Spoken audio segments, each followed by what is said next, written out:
পদ্মা সেতু প্রকল্পে কাজ করা সব বাংলাদেশি শ্রমিকই প্রতারণার শিকার।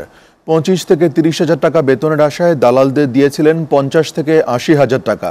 বিনিময়ে চাকরি পেয়েছেন ঠিকই, কিন্তু প্রতিশ্রুত বেতন নয়, পাচ্ছেন 9 হাজার টাকা করে। হাড় ভাঙা খাটুনিতে নেই ছুটি, এমনকি মেলে না ওভারটাইমের টাকাও।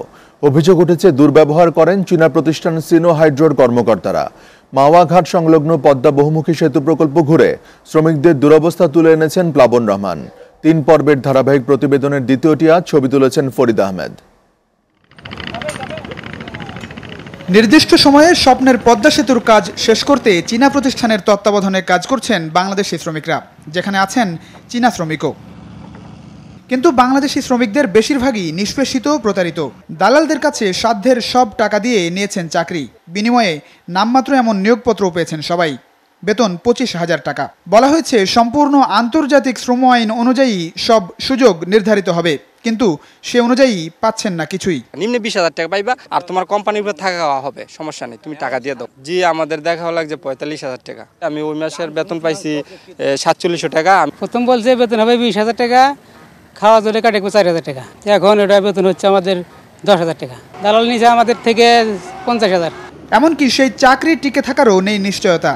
জোটে না সাপ্তাহিক ছুটি, 10 ঘন্টার বেশি কাজ করলেও মেলে না ওভারটাইমের টাকা।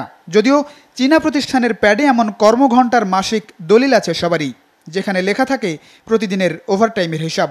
8 ঘন্টা আমরা পাই, আর 2 ঘন্টা করে হেরা নিয়ে যায় ডাইরেক্ট। আর আমাদের কোনো ছুটি নেই, বছরেও কোনো ছুটি নেই। 365 দিন 365 দিন। 12টার পরে যে লাঞ্চ টাইম দেয়, ওটা তো আমাদের 10 ঘন্টা ডিউটি তারা করে আইনি না। তো ইয়ের ভিতর দিয়ে কোনো ছাঁটা খাওয়ার কোনো সিস্টেম নেই। নামাজ পড়তে টাইম দেয় না। যারা মনে করেন প্রতারণার শিকার, হ্যাঁ তো চলেই যাচ্ছে বেশিরভাগ। 1 লোক পানির জন্য দিয়ে পাঠাইছে, পানিটা একটু ফাঁকে আসতে পানিটা আসতে আমাকে দেরি হয়েছে, না তুমি আউট।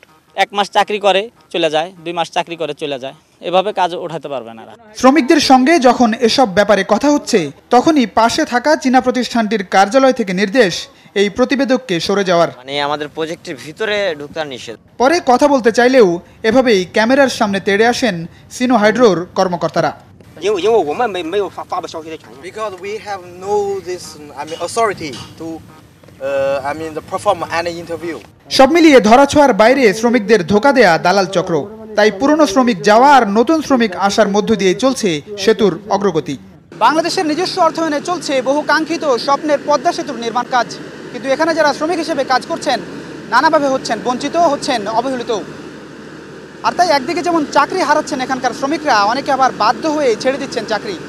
আর এভাবে যদি চলতে থাকে তাহলে নির্দিষ্ট সময়ে পদ্মা সেতুর কাজ শেষ হবে কিনা তা নিয়ে শঙ্কিত এখানকার শ্রমিকরাই। প্লাবন রহমান, এসিটিভি, মাওয়া ঘাট, মুন্সিগঞ্জ।